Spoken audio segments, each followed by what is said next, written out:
You're kneeling in the dirt. The sun is brutal. Your hands are caked in clay, and you're pressing a small cone, no bigger than your thumb, into a shape that means wort barley. Not the grain itself. The promise of grain. A debt someone owes you, locked into a lump of earth. This is not a craft project. This is money. And it was invented long before the first gold coin ever caught the light.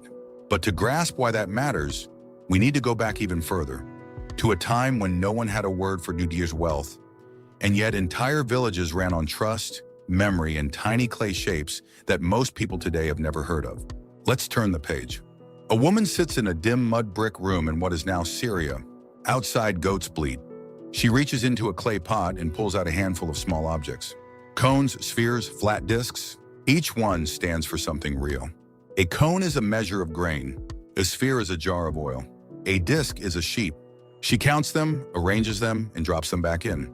This is her ledger, her bank account, her proof that others owe her and she owes them. No paper, no metal, just shaped earth. These tokens are among the oldest abstract tools humans ever made. And they didn't show up in just one place.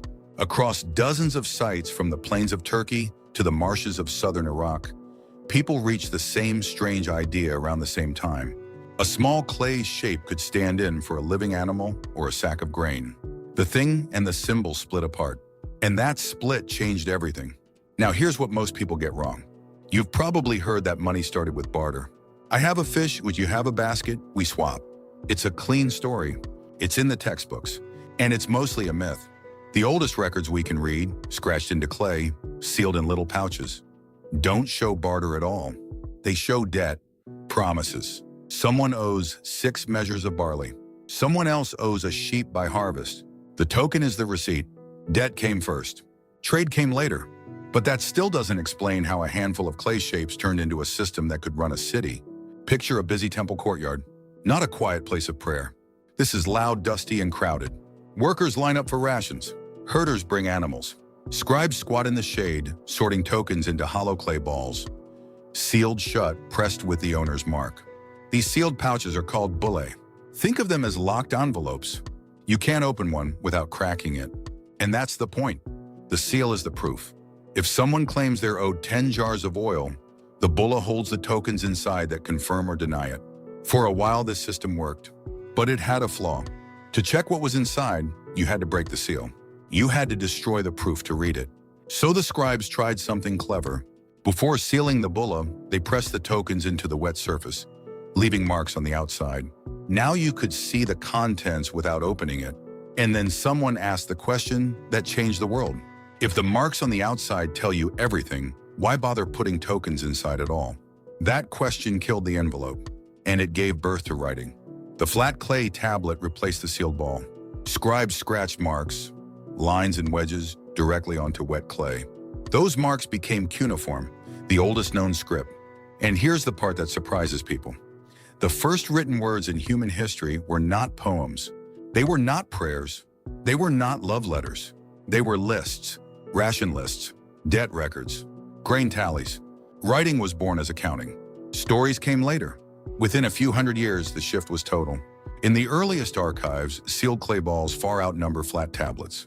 A few generations later, flat tablets dominate. The token inside the ball became the mark on the surface, and the mark became a word.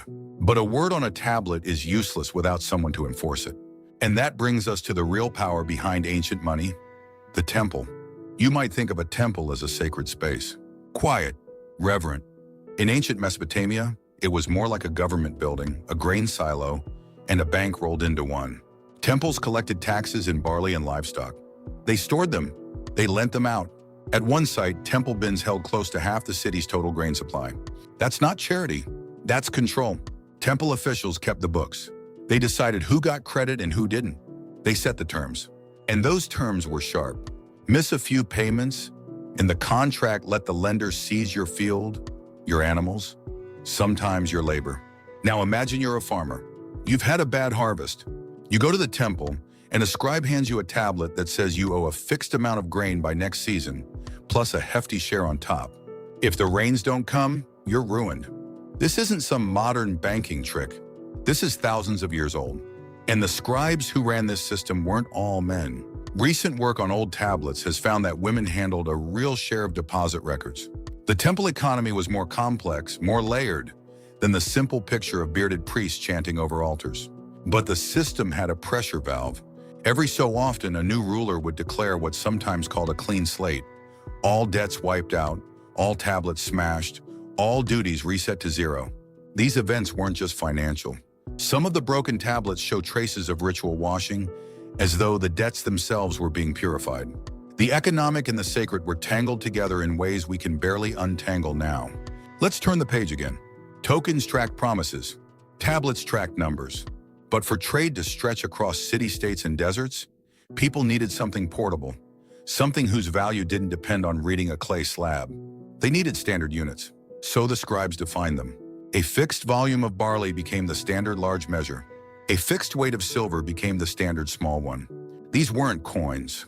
They were benchmarks. When two merchants met at a dusty crossroads, they didn't need to trust each other's word. They weighed the silver on a scale. If it matched, the deal was done. Those scales, by the way, were remarkably precise. Tests on ancient balance weights show they were accurate across sites hundreds of miles apart. Someone, or some system, was enforcing standards long before any king stamped his face on a disc of metal. But that's exactly what happened next. On the western edge of modern Turkey, a kingdom called Lydia did something no one had done before. They took lumps of electrum, a natural mix of gold and silver, and stamped them with a lion's head. Same weight, same metal, same mark, every piece the same. The first true coins. The idea seems simple now, but think about what it replaced. Before coins, every trade required a scale, a set of weights, and a back and forth about purity. Coins collapsed all of that into a single object you could hold in your palm.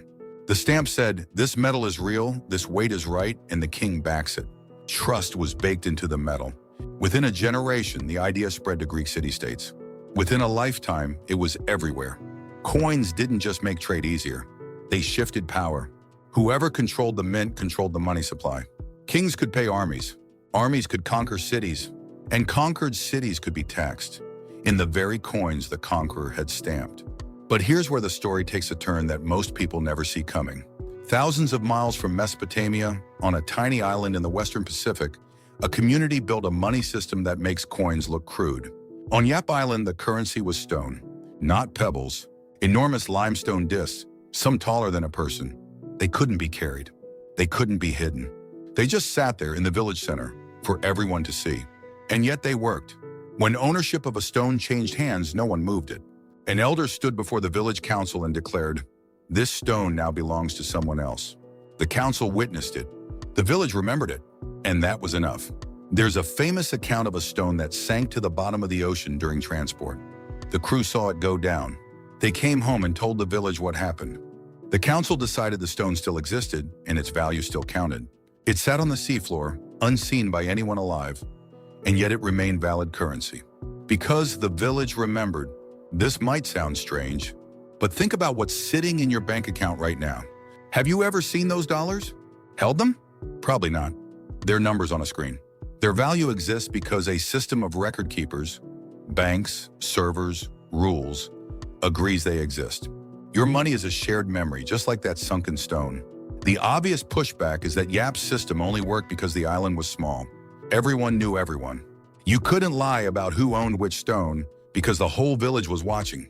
Scale that up to 1 million people and the system breaks. And that's true. Oral memory doesn't scale.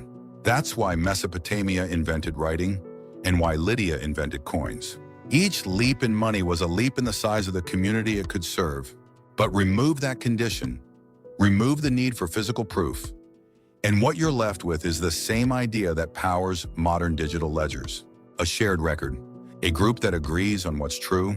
No single person holds the master copy. The network is the proof. So here's the reframe that changes this whole story. Money was never a thing. Not a coin, not a shell, not a stone. Money was always an agreement, a shared fiction that a group of people decided to believe. The clay token was not money. The belief that the token would be honored was money. The tablet was not money. The trust in the scribe who wrote it was money. The rice stone on the ocean floor was not money. The village's memory of it was money. And every time that agreement broke down, when a temple lost its hold, when a king watered down his coins, when a community forgot which stone belonged to whom, the money died. Not because the objects vanished, because the belief did. Every story has a thread that leads forward. If this one gripped you, the story of how Rome's coin clipping collapsed an empire is waiting. It picks up right where this one ends. Subscribe so you don't miss it. A scribe presses a wedge into wet clay. A farmer watches the rain. An elder speaks a name, and a stone on the seafloor changes hands. The objects are nothing. The record is everything. It always was.